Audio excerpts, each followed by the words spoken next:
The Debt Demolisher TV with Sophia Melone. Hi everyone, it's Sophia Melonē, the Debt Demolisher, here to bring you the tools, tips, and tricks to help you manage your financial baggage the right way. What an honor and privilege it is to be before you all for yet another episode drop here on the Debt Demolisher TV, where we are continuing important conversations around the public service loan forgiveness limited waiver that is set to expire October 31st, 2022. So if you are someone who works in public service and you want to be able to take advantage of this limited waiver, pay attention closely.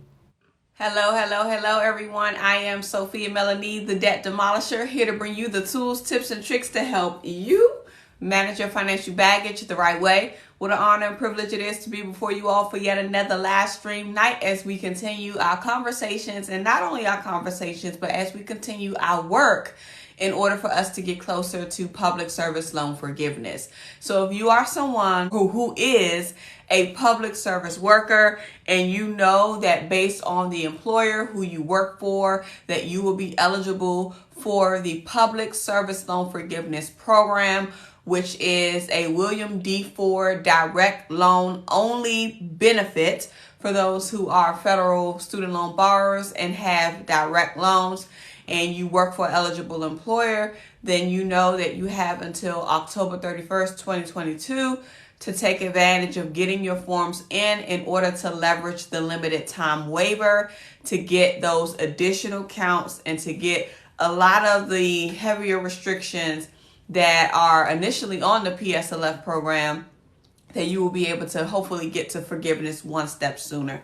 So with today being a Saturday evening, I want to thank you guys for being inside of the room. As you enter the room, I want to encourage you to share this live stream out with others who may also work in public service, whether it be a nonprofit organization or whether it be a federal, state, and local, or even a tribal government organization, to let them know that they may have an opportunity to be able to get closer to forgiveness if they have federal loans that are direct loans, or if they have federal loans that are Perkins loans or FFEL loans that could potentially be consolidated into a direct loan in order to be eligible to receive the forgiveness. When it comes to public service loan forgiveness, it is based on who you work for. So that's the number one criteria there. We have been holding several sessions here on the Debt Demolisher TV to help get people informed, to let them know what they need to do, and to also answer any questions that may arise as a result of those who are trying to navigate the process. So as you enter the room, I want to invite you guys to make sure that you share this out. Hit the likes and the hearts and the follows and all of that good stuff. I greatly appreciate as you join inside of the room. So this space is intended to be a working session as well as an informational session. In case you are a new follower and you're not familiar with what we've been covering thus far, these live streams have been dedicated to opening up the conversation around public service loan forgiveness, and those who may feel like they don't even want to put their paperwork in, they don't want to be bothered, I want to encourage you to let you know that there is a possibility. And if you believe that you've worked for a qualified employer, or if you know that you've worked for a qualified employer anytime between October 1st, 2007 up until now, even if it was stagnant periods, even if it was periods in which you were maybe in forbearance for a long period of time, you still have an opportunity to be able to submit a PSLF form for those employers who you worked for in order to be able to get those additional counts that can get you closer to 120 qualified payments. When it comes to public service loan forgiveness, the rules are as follows. You have to have made 120 qualifying payments on a qualified plan while working with a qualified employer, and then you would also still have to be working with the qualified employer at the time to receive the forgiveness. However, under these limited time waiver initiatives, they are allowing those to receive the forgiveness even if they no longer work with a qualified employer, just as long as they were working with a qualified employer while they were making qualified payments, even if that qualified payment was zero at the time. They are also doing a one-time IDR adjustment for those who were on income-driven repayment plans, which will allow those who were in forbearance for 12 months consecutive or more, as well as 36 months or more cumulative, to be able to get those periods to count for them towards the 120.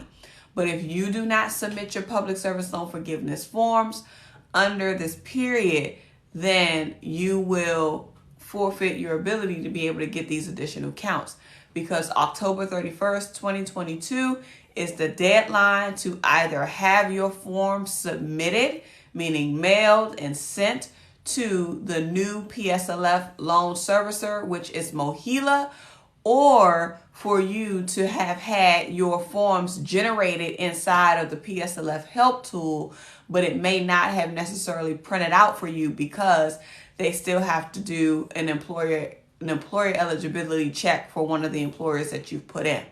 So as long as you've done those, you've taken the initiative to do that, and you've done it before October 31st, 2022, you would have officially, formally raised your hand for public service loan forgiveness.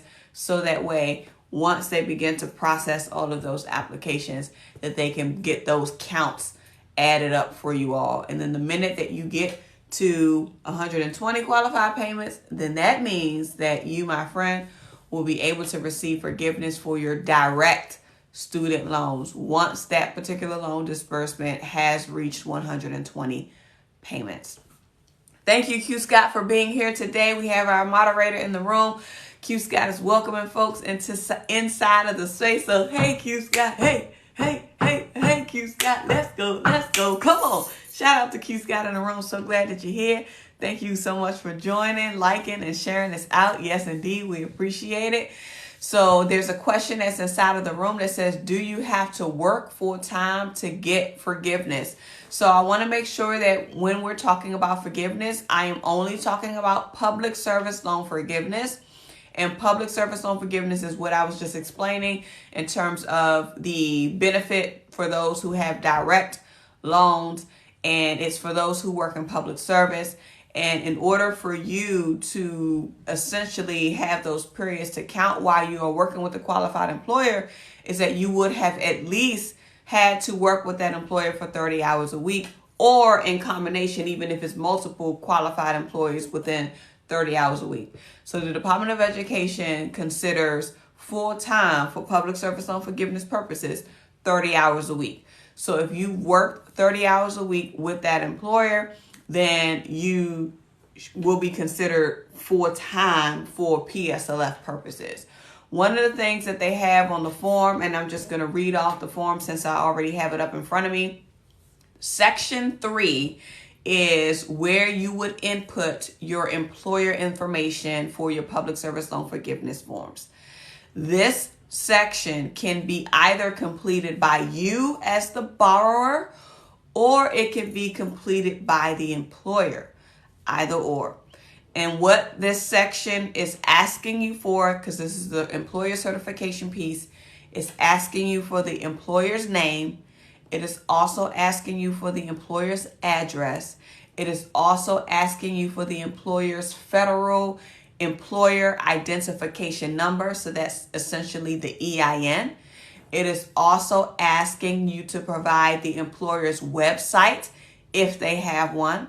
It is also asking you to include your employment begin date and end date for this specific employer. And when you put the end date and the begin date, it should be the month in the year at minimum. The month in the year. You want to make sure that you're including that. And then if you are still working for that employer, you would just put the begin date, which was the month and year in which you started with that employer. And then you would check the box under the ending period, which would say still employed. So you would check that box if you're still employed. It's also asking you to check the box around the employment status, if it's full-time or if it's part-time. So this goes back to one of the questions that was recently asked around, do you have to work full-time in order to receive the forgiveness? So you have to at least do 30 hours a week with that employer, or 30 hours a week across multiple qualified employers in order to be able for those periods to count for you. Another question that they ask inside of the form or that you have to include is your average hours worked. So not only do you have to check the box if you're full-time or part-time, but you also have to include the average hours that you've worked per week on average. So if it's 40 hours a week, 30 hours a week, 25 hours a week, that you would have to put the average hours that you work. And they even said including any vacation time, leave time, or any leave that you've taken under FMLA. They're also asking you about your employer entity. There were some questions that we received yesterday in regards to, well, how do you know if your employer is qualified? And I suggested and shared with you guys that you utilize either the employer search tool that the Department of Education has on their website. So if you go to studentaid.gov/PSLF/employer-search, it will take you to the search function where you can put in your employer's EIN and you can see if they show up in their database thus far. If it shows up in the database thus far, that means that that employer has already been verified as a qualified employer by the Department of Education as a result of somebody already submitting a form for PSLF using that employer's EIN. So if you come to a situation where you're not sure or you don't know what the employer's EIN is and you want to be able to check if you are a qualified employer or not, you want to be able to ask yourself these questions that are on the form itself, and you can download the form from studentaid.gov/PSLF. It'll take you right to it. But if your employer is a governmental organization, yes or no, that qualifies you if you say yes. What do I mean by governmental organization? A governmental organization is a federal, state, local, or tribal government organization, agency, or entity, or it is a public child or family service agency, or it is a tribal college or tribal university, and it could be also the Peace Corps or AmeriCorps. So out of those, and it also of course includes military service. So if your employer falls into any one of those buckets, then you work for a governmental organization, and that means your employer is a qualified employer for public service loan forgiveness purposes. If you say no to this question, then you can still be able to check to see if your employer could potentially be a qualified employer by answering the following question. Is your employer tax exempt under Section 501c3? So if you work for a nonprofit organization, and we know that only nonprofit organizations will have a 501c3 classification, if your nonprofit has a 501c3, then your employer is an eligible employer. So if your employer is tax exempt under another subsection of 501c3, such of the Internal Revenue Code, then you cannot check that box by saying that your employer is a 501c3, because technically it's not a 501c3. It may be a 501, but it may be a 501 something else, not a 501c3. So the next piece is your employer a not-for-profit organization that is not tax exempt under the 501c3 section of the Internal Revenue Code? If that answer is yes, then you have to proceed with checking to see if they offer one of the qualifying services. If that answer is no, then your employer is not an eligible employer. But if your employer is a nonprofit that is not tax exempt under 501c3, if you say yes to that, then you will proceed to the next question, which would be, is your employer a political or partisan organization or a labor union? If the answer is yes, then your employer does not qualify. If the answer is no, then you get to proceed with checking with the qualifying services. Qualifying services will be emergency management, military services, and public safety, law enforcement, public interest legal services, early childhood education, public service for individuals with disabilities, public service for the elderly, amen, public health, public education, public library services, school library services, and then other school-based services. If your employer that is a nonprofit organization that does not have a 501c3 status, if they offer one of those qualifying services, then your employer is a qualified employer for public service loan forgiveness purposes. How long does it take to hear back? How long does it take to hear back for public service loan forgiveness? It can take some time to be able to receive final confirmations related to that. If once you apply for public service loan forgiveness, you will be able to check your status of your application that has been submitted or your forms that have been submitted by utilizing MOHELA's PSLF form status tool. So if you go to mohela.com, click on the header for PSLF, click that drop down menu. It's going to be the second option that says PSLF form status. If you click on that, it's going to prompt you to enter your social security number, your date of birth, and your last name. When you submit that information, you're going to click submit request. When you submit that, it's going to give you the status. If your form has been received or not, you should be able to see your status of your PSLF applications. Once they begin to update the count, because the verification process will begin once they get your form. Once they get your form, there's going to be a sequence of events that will happen. MOHELA will begin to review your form. Therefore, they are first going to check to see if you have a pending loan consolidation application that has not been finalized yet.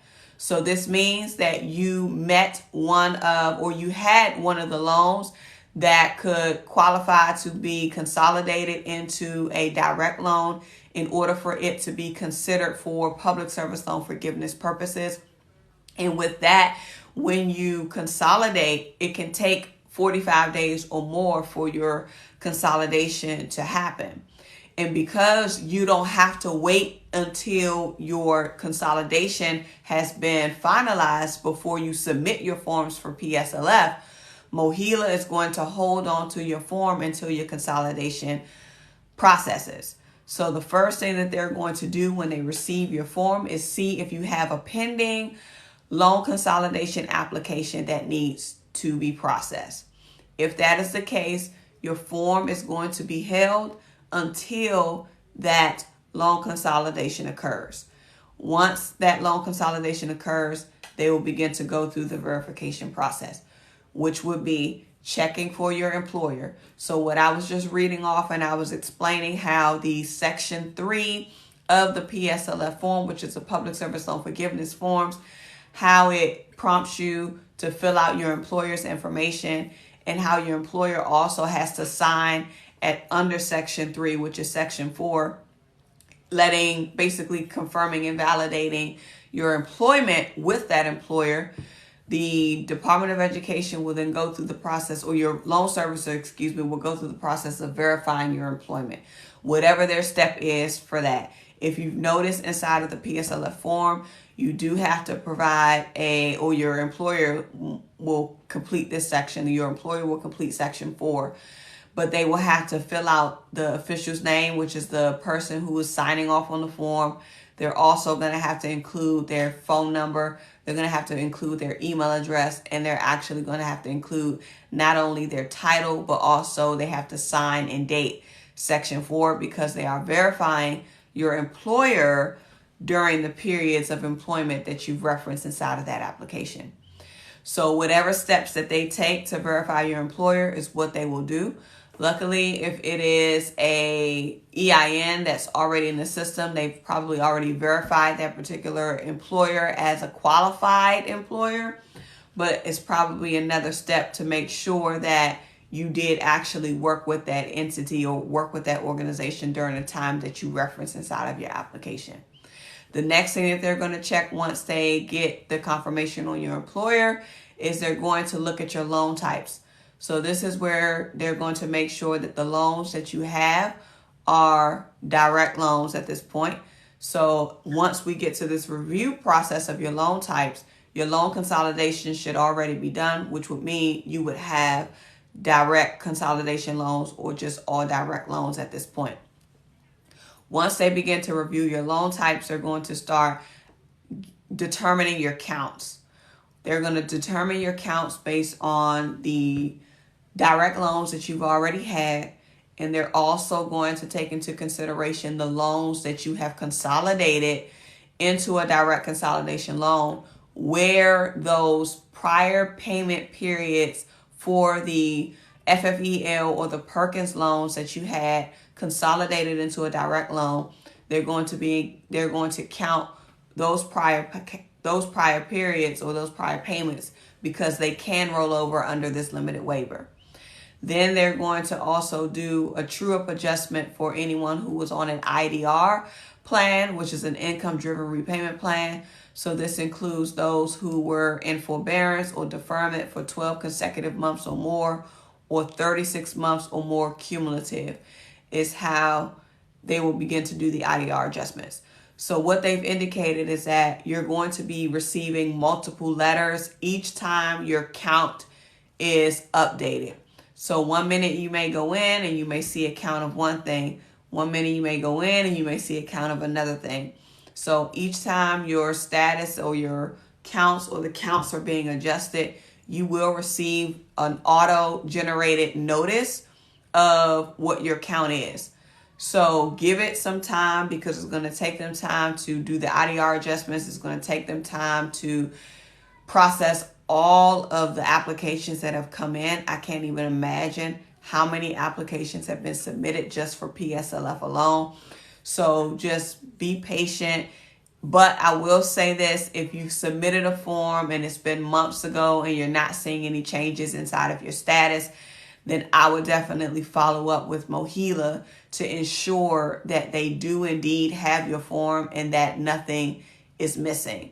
If you were someone who is not currently with MOHELA, maybe you were just submitting your form for the first time for public service loan forgiveness purposes and you have a different loan servicer, and now that loan servicer will have to turn over your account to MOHELA.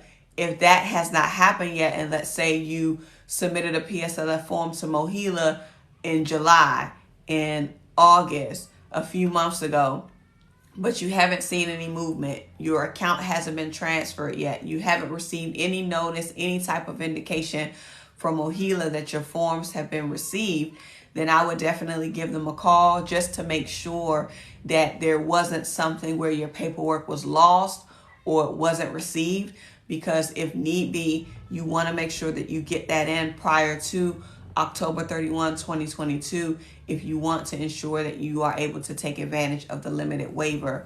Because any new applicants, I would say, any new applicants, so these are those who don't have a PSLF form on file at all, and you're just learning about this and you're trying to get a PSLF form into the system or into the loan servicer's hands who is managing public service loan accounts, then you want to make sure that you do that, because come November 1st, if you're just putting in your form in on November the 1st, then unfortunately you will fall under the normal PSLF rules, which are a lot stricter and are a lot reserved than what has been kind of lifted during this limited time waiver period. So if I did it earlier this year before the transfer, do I need to do it with MOHELA? So if you did it earlier this year, you should be fine. If your forms or if your account has already transferred over to MOHELA, or if you already received some form of confirmation indicating that your PSLF forms have been received, if you did it earlier this year, you should be fine because you at least have one form on file.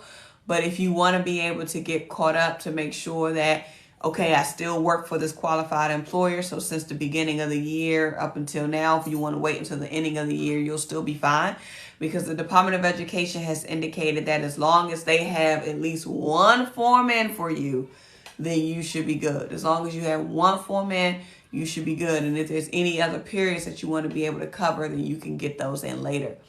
But I was just encouraging folks to get their forms in, especially for those who no longer work for employers who they used to work for, just to make sure that you are able to get that form in prior to the limited waiver expiring. Because in that instance, if you no longer work for a qualified employer, then you could receive the forgiveness if you, let's say you get all of your forms in, and after they do the counts, it ends up being 120.